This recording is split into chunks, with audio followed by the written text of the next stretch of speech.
Então, uma coisa muito importante para a gente digerir ama é beber água. Porque isso ativa o nosso metabolismo a fazer uma circulação de fluidos. E se você está muito paradão, tem mais chance daquele material pegajoso grudar. Então, uma parte importante de digestão de ama é tricatu, que é uns picantes que fazem a gente ter um metabolismo um pouco mais forte, principalmente gengibre. Chá de gengibre, se você não está puto da vida e querendo matar um, você pode tomar bastante. Se você está muito empitecido, é melhor tomar um pouco de cuidado. Mas chá de gengibre é uma coisa muito boa para fazer com que o que você comeu de noite excessivamente, você digira melhor e no dia seguinte suas fezes estejam menos caóticas. Uma coisa que eu esqueci de dizer no vídeo é que, teoricamente, a gente tem um cocô e um xixi não muito fedido. Tá? Se a gente tem um cocô e um xixi ou uma menstruação muito fedida ou um suor muito fedido, provavelmente é sinal de agravamento de ama ou de pita. A gente depois vai aprender a diagnosticar isso conforme a gente puder falar mais de pita também. Tá? Então, a princípio, o teu xixi tem que ficar clarinho. E para o teu xixi ficar clarinho, você tem que beber uma quantidade suficiente de água para o teu xixi ficar clarinho. Beleza? Qual é essa quantidade que se diz mínima? Isso não existe no Ayurveda. Não existe no Ayurveda você olhar para a tua excreta e ver se ela está adequada. Por isso que tem um papel tão importante as excretas. Porque se você faz um xixi e ele está numa quantidade substancial, que você não tem que ir no banheiro logo em seguida, e ele está mais para clarinho do que para escuro, você pode ter bebido 0 de água, ou 1 litro de água, ou 10 litros de água, a princípio não faz diferença. Olha qual é a gravidade dessa afirmação. Aquela história que você tem que beber 3 litros de água todo dia, é uma coisa que pode te intoxicar. Porque teu corpo não digere aquela quantidade de água se ele for muito cafo, que é o que a gente vai ver mais pra frente. Por isso as excretas. Porque as excretas é o teu parâmetro fisiológico para você regular. Você não consegue ver por dentro do teu corpo, você consegue ver o que sai dele. E pelo que sai dele, você consegue ver bem como é que está o estado dentro. Entendeu? Então você tem que ter uma excreta saudável, para você ter uma boa noção que o teu interior está saudável. E no caso, os ama, você precisa, ao invés de digerir, não é eliminar, no caso? Então, o ama, ele é grudento. Você não consegue eliminar ele à torta e à direita porque ele está com super bonder dentro de você. Então, o principal papel do terapeuta, que o Ruguet afirma e eu acho isso muito pertinente, é que você precisa digerir ama. O que isso significa? No nosso entendimento, você precisa transformar o atributo de mega pegajoso em um atributo em mais ou menos pegajoso. Para que quando você esfregar, você consiga soltar. Se você pega um prato, esfrega ele sem detergente, pode estar com água quente ali que vai soltar mais ou menos. Então, o que no Ayurveda a gente sempre faz? Por exemplo, para você soltar o azeite do prato mesmo, você esfrega a bucha com um detergente sem molhar. E depois você molha com água quente. Aí toda a gordura solta. No Ayurveda tem um similar disso. A gente joga alguns óleos para dentro que soltam aqueles óleos de outros óleos. Porque ama é lipossolúvel, ou seja, não só é digerível, ele só é limpável através de óleo, de água não. Por isso que no Ayurveda a gente usa tanto óleo. Porque a gente está fazendo o nosso corpo limpar a ama. Se ele não está num estado de intoxicação muito grande. Porque se está na intoxicação, teu corpo já não consegue mais metabolizar aquele óleo. É através daquele óleo que ele limpa o ama. Se ele tem energia, se ele não tem Agni para isso. Se ele não tem Agni para aquilo, se a ama já solapou o Agni, você vai intoxicar mais o teu sistema. Então vê a importância que a gente tem de entender bem esses conceitos. Se a gente tem metabolismo, óleo faz bem. Ou se o metabolismo está forte o suficiente para dar conta da digestão daquele óleo, que aí ele pode atacar a ama com aquele óleo. Se não, aquilo dali, o teu corpo já está fraco, o ama vai roubar aquilo para ele e vai ficar mais forte. Por isso que ele é o ardiloso. Porque ele vai pegando coisa para ele e ele vai ficando mais forte. Vai emborrecer o nosso sistema.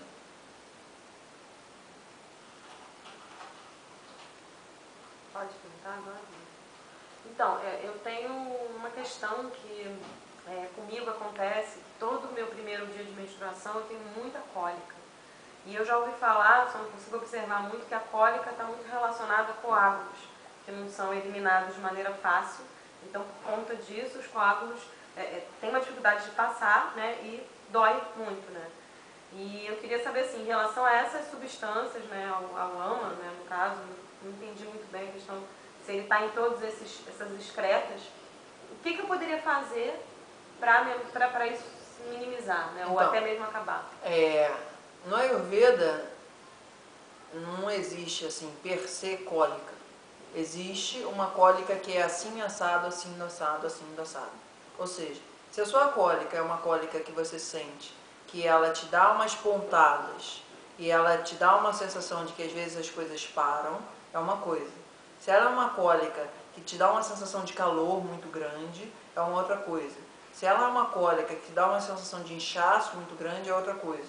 Então, dependendo de cada uma dessas cólicas, o tratamento é diferente, porque o agravamento de algum dos doshas vai ser diferente. Então, a pergunta é, como é a sua cólica? É uma cólica que dura o dia inteiro e é uma dor constante. Tá, então ela não é uma dor que vai e volta. Tá. Ela tem momentos mais fortes, mas ela... Tudo bem, mas ela é uma dor assim, mais como se fosse uma alfinetada ou como se tivesse um negócio te apertando? Como se tivesse um negócio me apertando. Isso. E é uma coisa que te dá de vez em quando dor de cabeça? Não. Mas ela é uma coisa que você sente pulsar, assim, tum, tum, tum, ou é uma coisa que... Como é que é essa sensação interna? É uma sensação interna de dor constante, assim. Tá? Apertando. É. Apertando. Então isso tem... Você tem noção se um dia mais quente ou mais frio você costuma ter mais ou menos isso? Nunca reparei. Tá. Então assim, pelos atributos que você falou, tem uma característica geral de ser de Pitta, essa tua cólica. O que significa que se você tomasse um chá de alguma coisa amarga, provavelmente ia melhorar bastante. Mas se fosse de Vata, não. Então depende. A gente vai tratar os sintomas. A gente não vai tratar os sintomas, quero dizer o seguinte. A gente vai tratar a sua cólica a partir dos sintomas da tua cólica, que isso vai permitir a gente entender qual é o princípio energético que está por trás. Se a gente só tratar a cólica de um jeito padrão, pode ser que aquilo funcione ou não. O Ayurveda não sabe diagnosticar muito bem aonde é para ir. Se está num dia quente, com sol, é melhor ir para a praia do que ir para o centro da cidade, cheio de prédios, cheio de concreto.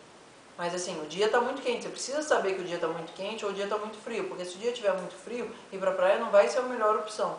Então é isso que a gente precisa saber antes. Perguntando sobre a questão do ama, na menstruação em si é difícil. Porque o sangue é o que você pode ver, de repente, que ele parece estar meio viscoso. Sempre que você usar a palavra nojento, é uma boa noção de que você está falando de ama. Quando você olhar aqui e falar, nossa, está meio nojento hoje, é uma boa chance de que você está falando de ama. Você viu, né? Quando a gente raspou a língua... Então, assim, ama em qualquer lugar que você vê, você vai...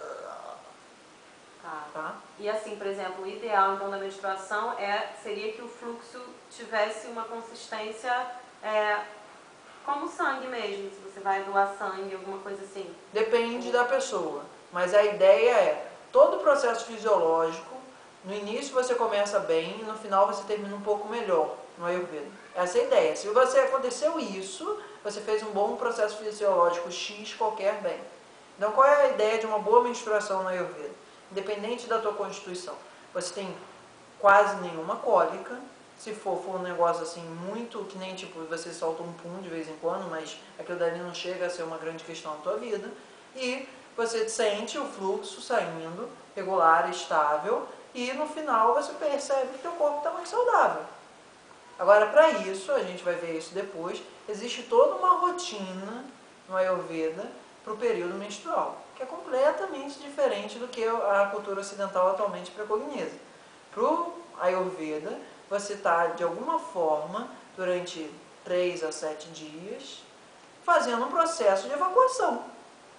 E você, quando está fazendo a evacuação e você está no banheiro, você não fica, teoricamente, resolvendo 1 milhão de coisas. É a mesma coisa.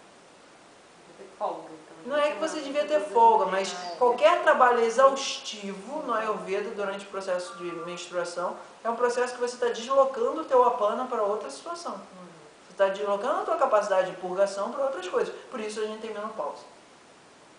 Porque o Ayurveda em si ele desconhece a menopausa no sentido que a gente vê hoje em dia. Ele consegue ver qual é o desequilíbrio do dosha e tal, mas a princípio, se você menstrua bem e saudavelmente a sua vida inteira, um dia você para de menstruar que nem você começou a menstruar um dia. Você não teve um processo imenso para começar a menstruar, você foi lá e menstruou. E você fala, ô, aconteceu. No Ayurveda é a mesma coisa que você parar de menstruar, você parou de menstruar. Aconteceu. Só que para isso envolve uns 30, 40 anos de um processo de excreção sem que você fique se intoxicando. Porque se você vai no banheiro com pressa, você tem uma sensação que foi meio processo ali, depois de um tempo aquilo dali vai dar problema. Se você faz isso sua vida durante 40 anos, é claro que vai dar problema. Então não é que assim, você vai voltar para o tempo das cavernas e não fazer mais nada, mas você vai ter uma noção que naquele período você está muito mais dedicado a limpar a tua casa. Você durante a faxina não chama as pessoas para festa. Não é comum isso, pode até fazer, mas não é comum. Né? Quando você está fazendo faxina, você está fazendo faxina. E se você respeita o tempo da faxina, quando você faz a festa, a casa está mais bonitinha. E aí a gente vai conversar sobre esse papel da rotina diária, da rotina mensal, da rotina anual, mais pra frente, quando a gente já souber algumas palavrinhas dos doshas, que são os princípios fisiológicos.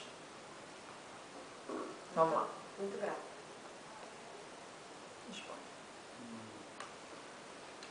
Um processo de digestão ideal, né? Porque muitas vezes as pessoas no cotidiano, elas tomam café da manhã, aí almoçam e jantam, principalmente. Pode ter alguma refeição intermediária aí, mas essas são as 3 refeições principais, né? É claro que existem recomendações de alimentos para cada uma dessas refeições, na Ayurveda, mas qual o tempo necessário para cada refeição digerir num cenário ideal e se essa digestão ela se completa toda em um dia só ou ela termina no outro dia, como isso se dá? Tá, então é o seguinte, enquanto você está vivo, é difícil você ficar abrindo você para saber. Então a gente tem que começar a estudar os sinais que o nosso corpo manda de dentro para fora. Por isso que as excretas têm o seu papel. E a gente consegue no Ayurveda saber que sua digestão acabou.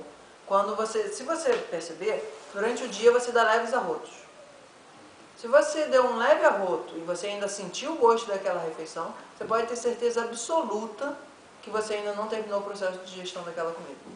Isso é fator 1. Fator 2 quando você terminou para valer o processo de digestão, você já não se sente mais pesado. Isso é um outro aspecto importante. Terceiro aspecto importante se você acha que você está com fome e você vai lá e toma água, e depois de um tempo aquela fome não voltou, aquilo não era fome. Principalmente chá.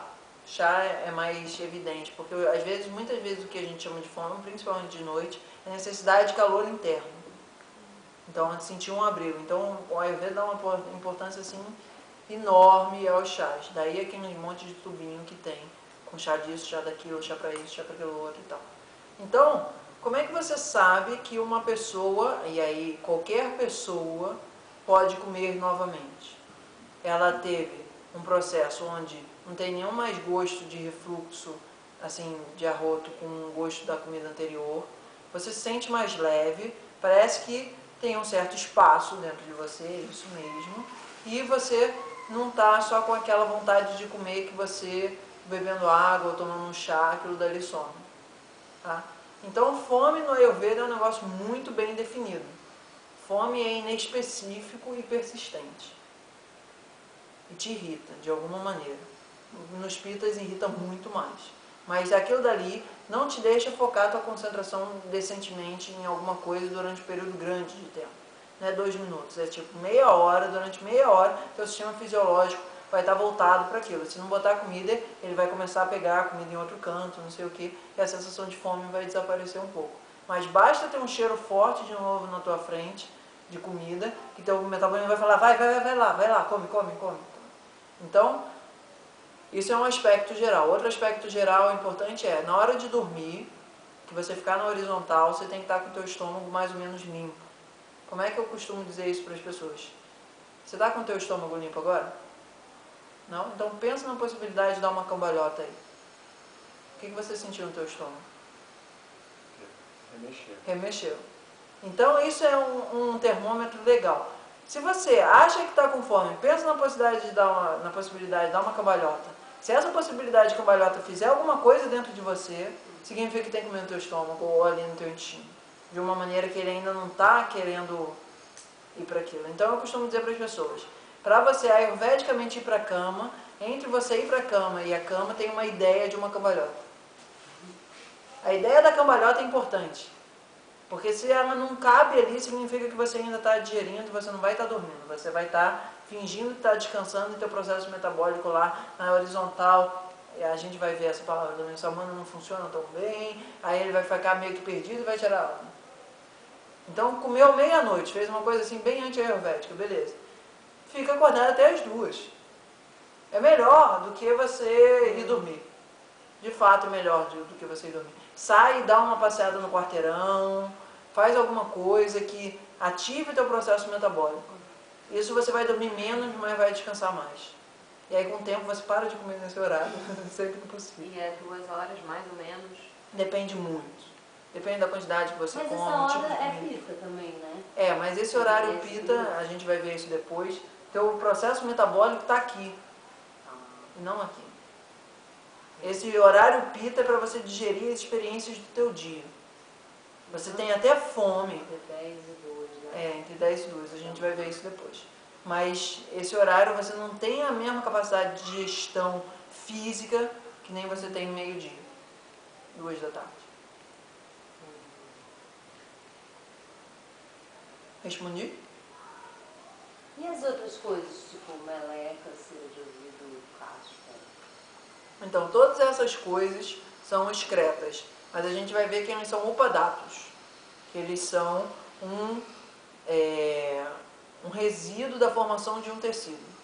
Tecido é uma tradução péssima para dato, mas assim, por enquanto a gente não vai colocar isso muito em questão. Então a gente vai ver bem um pouco mais para frente que remela é uma forma da gente identificar o tecido X. Cera no ouvido é uma forma da gente identificar o tecido Y.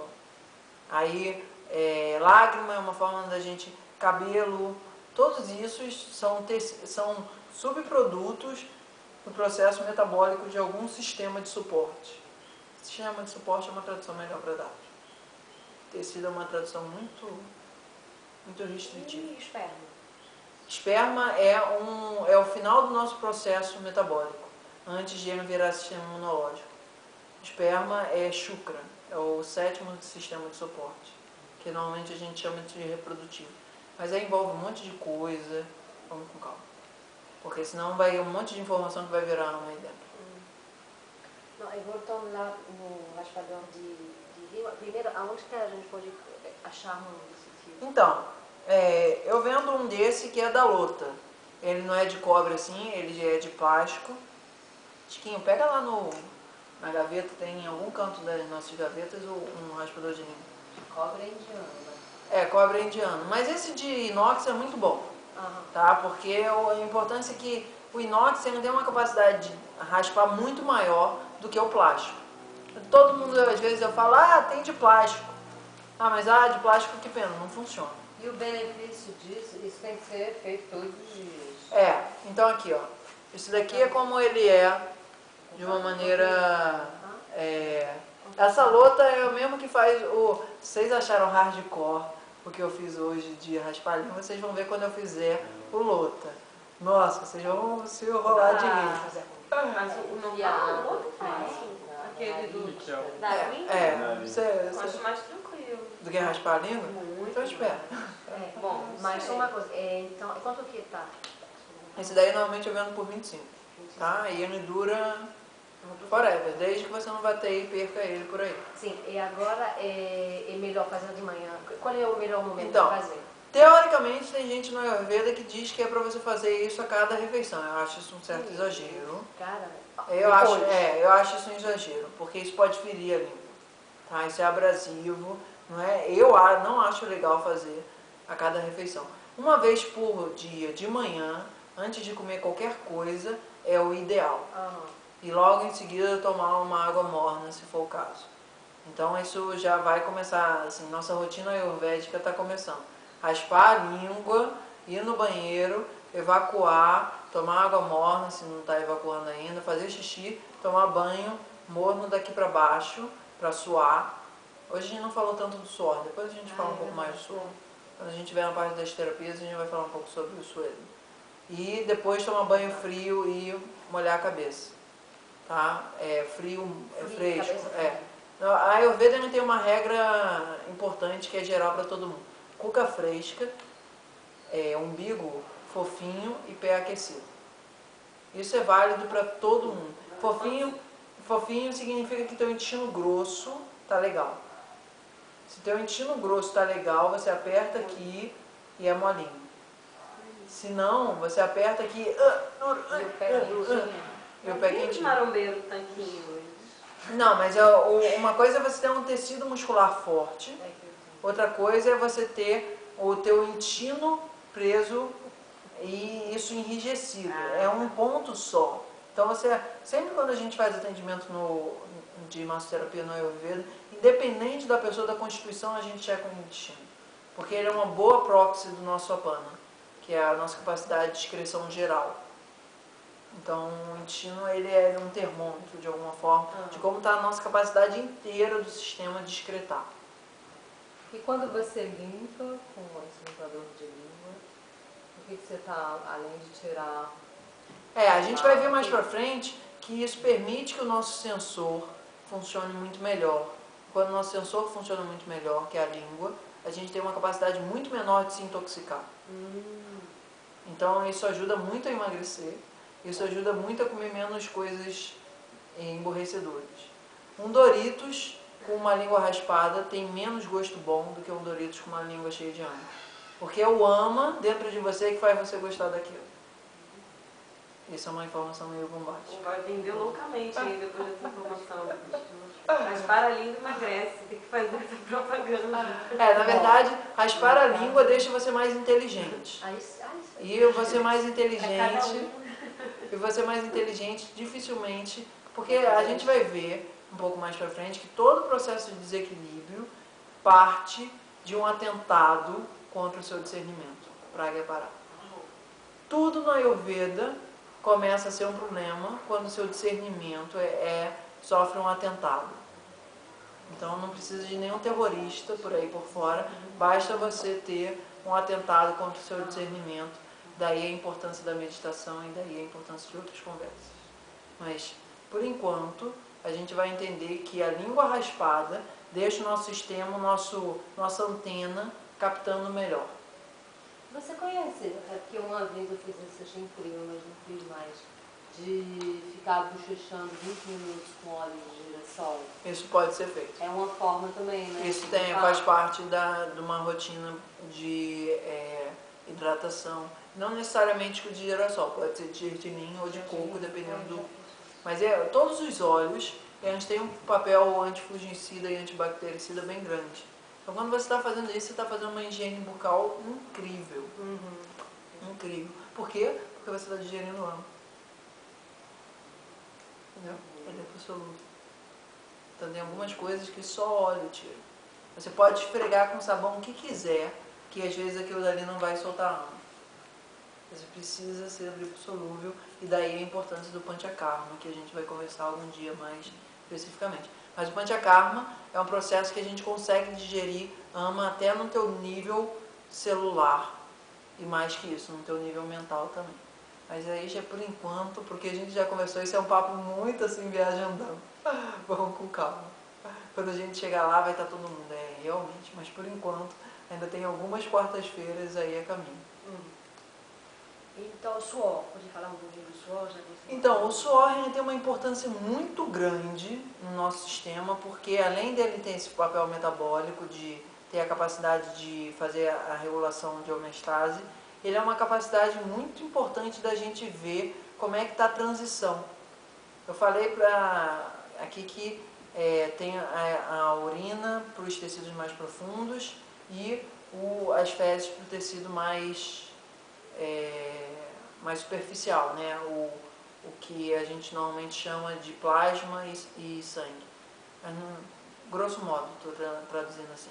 O suor, por ele ser uma coisa assim, necessariamente através da pele, ele permite ver muito como é que está a saúde da pele. E a pele é uma janela da saúde do corpo. Então a gente, pelo suor, por exemplo, quando o nosso suor fica um pouco mais pegajoso, a gente sabe que é ama. E é a ama indo para tecido profundo. É a ama, sendo uma ama que depois, só uma semaninha de dieta não vai necessariamente resolver. Se a nossa ama está até um nível básico, a gente consegue tirar isso com alimentação e com uma purificação por ama hepatiana, que é por dieta. Se ela já grudou nos tecidos profundos, dificilmente você vai conseguir tirar ele só por um processo de desintoxicação suave. Você vai ter que realmente pegar a galera da limpeza, fecha tudo, vamos dar um jeito nessa história, que vai ter que tirar o piso, pegar o carpete, botar no sol, jogar aqueles químicos fortes, não sei o que. Isso simbolicamente, tá? A gente não faz exatamente isso dentro do nosso corpo, mas é tal qual.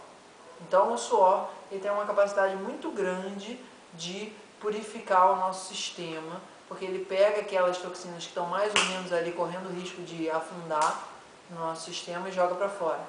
E quem sua demais? Quem Também é um sua demais desequilíbrio, não é? é uma constituição mais de pessoas que têm uma propensão a ter muito mais calor que pita. Mas assim, no geral, quem sua demais tem menos problema de quem sua de menos. Tá? Suar é uma coisa que no Ayurveda é estimulado. Então, no geral, a gente, assim, mais tradicionalmente, termina o processo de oleação na pessoa e necessariamente manda ele processo de sudação. Que aí a gente tem umas cabininhas que a tua cabeça fica para fora e você fica numa sauninha assim com a tua cabecinha para fora. Mas dá para fazer com cobertor também. Você põe coberta na pessoa, põe um plástico, põe mais coberta, aquilo dali já gera uma sauna na pessoa. Então, sempre, olha só o que eu estou dizendo, sempre no Ayurveda você deve fazer uma sudação depois de um processo de oleação para esse processo ser completo. Bom suar. Bom suar. E Agora, aí, quando aí nesse mas caso, aí o que vai não fazer? absorve o óleo. Mas assim, o que tinha que absorver já absorveu. O processo de absorção ele se dá mais ou menos, o superficial, em 5 minutos. Se você suar no final, você vai ver, agora quando a gente começar a atender aqui, eu vou enrolar as pessoas no final com o cobertor. Mesmo que seja pita. Eu vou botar o pita para suar um pouquinho. Aí o pita vai suar em 1 minuto, aí pronto, aí tira. Que já é suficiente. Uma pessoa que demora mais a suar, um vata, ele vai ficar 5 minutos ali, aí vai suar só assim, o buço, um pouquinho a testa, de repente assim uma gotinha micro assim, aí você sabe que o vata suou tudo que ele podia suar naquele momento. O kapha não, ele vai demorar um tempo, mas ele vai começar a ficar mais empapadinho, sem ser aquele negócio escorrendo. Então o suor, por exemplo, ele tem um papel muito grande no nosso sistema de ver o quanto a gente já fez de atividade física. No Ayurveda, quando você está fazendo atividade física e a tua testa já está suada, a tua axila está suada, significa que provavelmente você tem que tomar cuidado porque o teu sistema está sobreaquecendo. Então o suor é um bom indicador pelo nosso nível de atividade física também. Daí a importância dos pitas, que são super quentes, fazerem atividade física na água. Porque senão eles nunca fazem atividade física, os músculos deles ficam revoltados. Então, os vatas também, quando um vata começou a suar, se você vê um vata, a gente depois vai conversar sobre isso, ele está pingando, você para tudo e hidrata ele. Põe ele sentado, põe uma água de coco, põe alguma coisa para ele não ter um choque. Porque o vata ele não sua, cara. Ele faz atividade, está 40 graus, não sei o que, ele está com uma gotinha. O kapha não, o kapha já pode suar bastante. O kapha é o que a gente mais descasca na sauna. O kapha tá lá meio molengão, assim, pô, eu acho que tá tempo demais. Fica aí, o kapha vai ser duro. Assim, mas porque... o vata também, se ele não sua, é um sinal de que ele está muito seco. Então também para tudo. Mas assim, o vata nunca vai suar muito. Mas isso a gente vai conversar mais quando a gente estiver com os dois. Então a importância do suor é a gente ver o quanto de intoxicação está passando para os tecidos mais profundos, a tua capacidade de limpeza depois de um processo de oleação, que é importante para estimular teu metabolismo, e também a quantidade de atividade física. O suor é um ótimo termômetro para o nosso nível de cabeça quente. Lembra, né? Cuca fresca. Então o suor tem um papel importante no nosso cuca fresca. Isso daqui é óleo de coco. Eu cheguei aqui super mega pita, e aí não estava nem conseguindo pensar, e tomei uma ducha de água fria, botei óleo de coco, e agora beleza, passo mais um verão carioca que não tem problema. Então tem algumas coisas assim, depois a gente vai ver, quando a gente vai indo para os doces, que nem tem raspa-língua para geral, tem coisa que é mais para vata, mais para pita, mais para cá. Como estamos? Perguntas? Eu tenho outra. Manda. Voltando à digestão dos alimentos, eu esqueci, mas assim, o alho e a cebola não são adequados para todos os doces? O alho, ele esquenta muito, e a cebola... Digestão é difícil, né? Depende. A cebola, se ela é crua, ela deixa muita agitação, se ela é cozida, ela pode ser boa para vata. No Ayurveda a gente não tem preconceito com nada, a gente come até asfalto, dependendo de como for processado. E é verdade, tem um treco que se chama, eu não lembro o nome agora, não sei se é Shilajit, mas é uma coisa que é lá do Himalaia, que é um betume, e aquilo dali é processado dentro do remédio que você toma. Então tem um medicamento na Índia que é feito com base de chumbo, mercúrio, um negócio meio casca grossa mesmo. Mas dependendo da forma como é processado, aquilo é veneno, totalmente tóxico, ou uma quimioterapia super potente. Entra em tratamento na Ayurveda que a gente fala o seguinte, isso aqui no Brasil a gente não consegue fazer, você precisa ir na Índia porque a gente vai usar a parte de metais. Então, a tua pergunta foi? Foi sobre a questão do alho e cebola Alho e em cebola. relação à digestão. Então, assim, o alho ele é uma coisa que agrava muito pita. Ele esquenta. Não é à toa que a gente come o alho com coisas super difíceis de digerir. Porque ele aumenta o teu metabolismo, assim. Então, o alho para um cafa não é tão ruim. Porque essa coisa do arroto, por exemplo, eu não tenho total intolerância a alho, eu não como alho há anos. O que mostra, Porque é querido, uma que você coisa- tem pita aí. Depois a gente precisa desse negócio de cafa. Né? Então, assim, é muito difícil. Mas, por exemplo, Parece se você comer morar num lugar que seja um frio absurdo, tipo uma Noruega, você comer alho não vai te fazer tão mal. alho. Acho que eu já não gosto. Não, também. tudo bem, mas é porque assim, depende do lugar onde você está, qual é a época da vida que você está, depende de tudo. Por isso que o Ayurveda raramente tem respostas em termos gerais. Agora, a cebola crua, ela é altamente desaconselhável para vata, mas razoavelmente boa para kapha, porque ela seca, ela puxa uma quantidade de água, assim, não é à toa que você chora, porque ela puxa a água de você.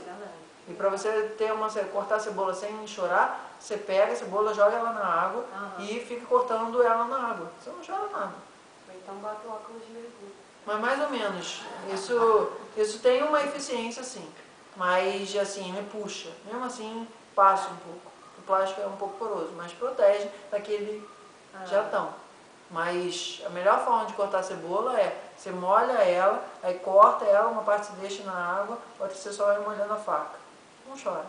A não ser que você esteja fazendo um caminhão de cebola. Mas Então assim, bota um copo do lado da cebola também, funciona. é porque ela puxa muita água. Então, nesse sentido, a gente quer tirar a água do kapha.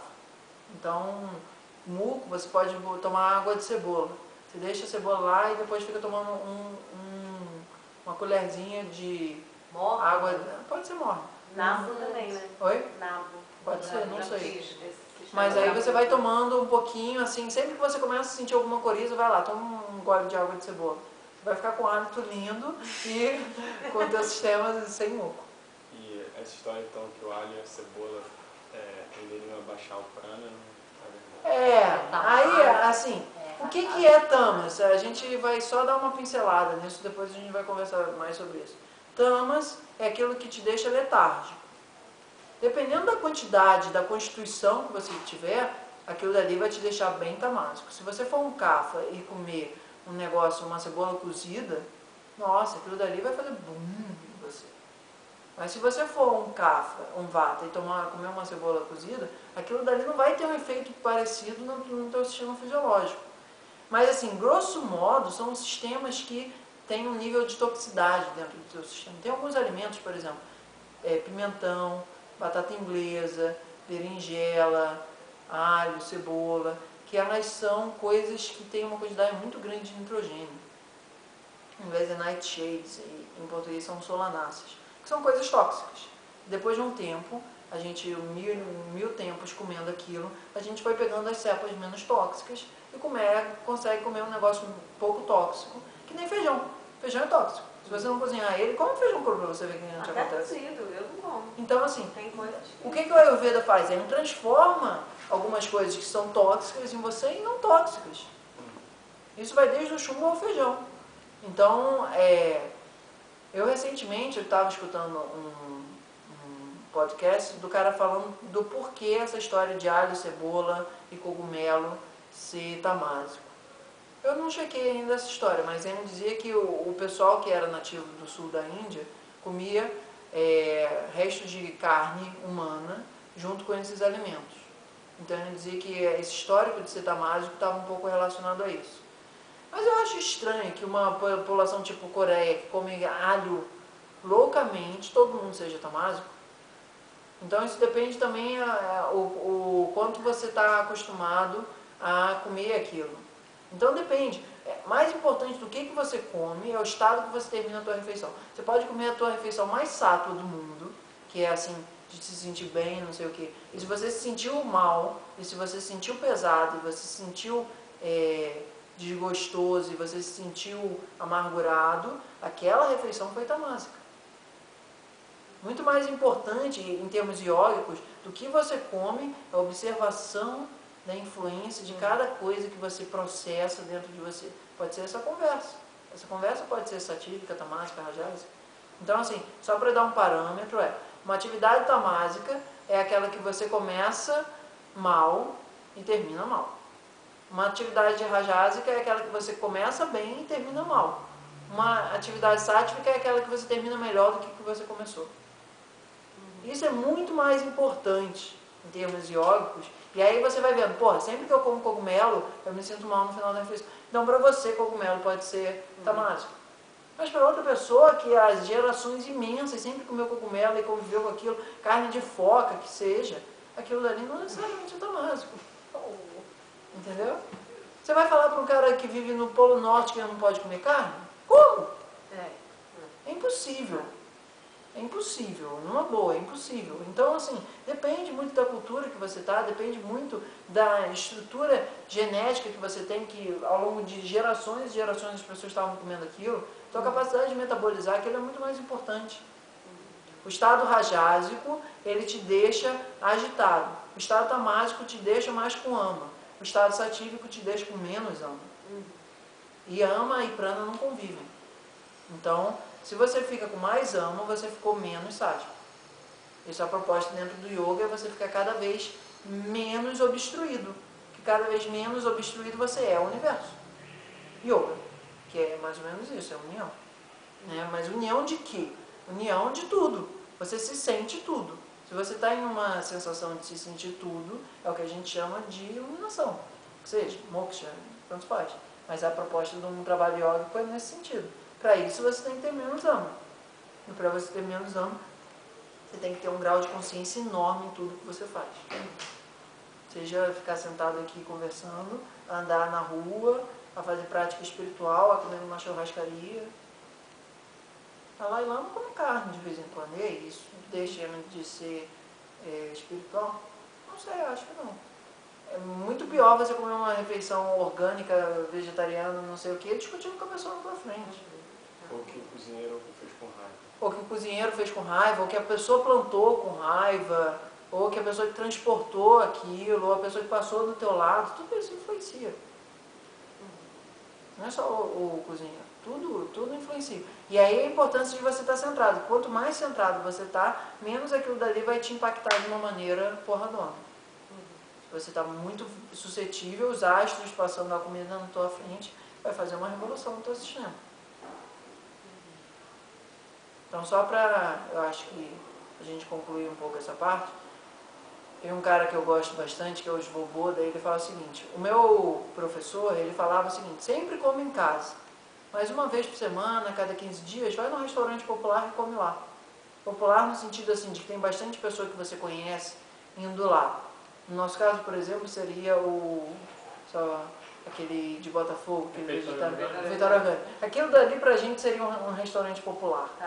Porque aquilo dali vai te permitir entrar em contato com algumas bactérias.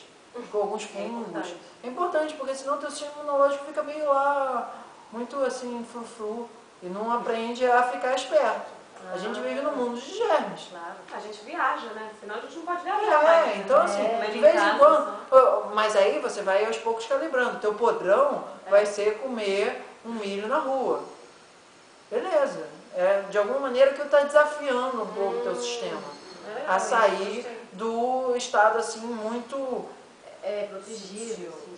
Se não, meu amigo, vai chegar um cara ali na hora que... Se não tiver uns guardas bem treinados na porta... Na hora que chegar qualquer um vai entrar. Só que o guarda ele não pode ficar levando porrada toda hora, senão ele cai. Então de vez em quando você tem que levar teu guarda para passear. Eu costumo brincar dizendo que é vitamina S. Vitamina de sujeira. Para de vez em quando você dá uma... Vai pra Índia, fica um milho na cara aqui. Não, então a Índia, o que acontece? Eles usam uma quantidade absurda de pimenta que fica queimando tudo lá dentro. Se você vive na Índia e não come pimenta, cuidado, você vai ficar mal. Você sabe por que surgiu a história da pimenta, né? Porque uma época os alimentos eram extremamente... Teve uma época que uma enchente muito grande, né? E aí os alimentos ficaram todos estragados, muito estragados. E a forma que eles encontraram de matar os germes dos alimentos, de conseguir comer aquilo, foi tacando pimenta. E aquilo virou cultura, virou hábito. Mas a pimenta, ela é para limpar. Limpeza total. Por isso que a gente, quando está fazendo um processo de mantiakarma, a gente enche de óleo e enche de pimenta. Vai os dois. E aí funciona. Tá? Então, assim, hoje a gente conversou sobre os malás. Já é a nossa 4ª sessão. Na próxima sessão, eu acho que a gente vai começar a conversar sobre os doshas. Mas ainda não tenho tanta certeza, porque eu acho que antes a gente vai conversar sobre o processo de macrodigestão. Entendeu? O que é a digestão? Esse processo de digestão, grosso modo, que eu falei da ingestão, da digestão, da assimilação e da excreção dentro da perspectiva ayurvédica. Que aí a gente vai ter que usar os nomes Vata, Pitta e Kapha, e aí quando a gente for entrar nos sistemas, a gente já vai ter uma noção de onde a gente vai aplicar aquilo. Tá bom, né? Legal. Então, beleza. Uhum. É a 4ª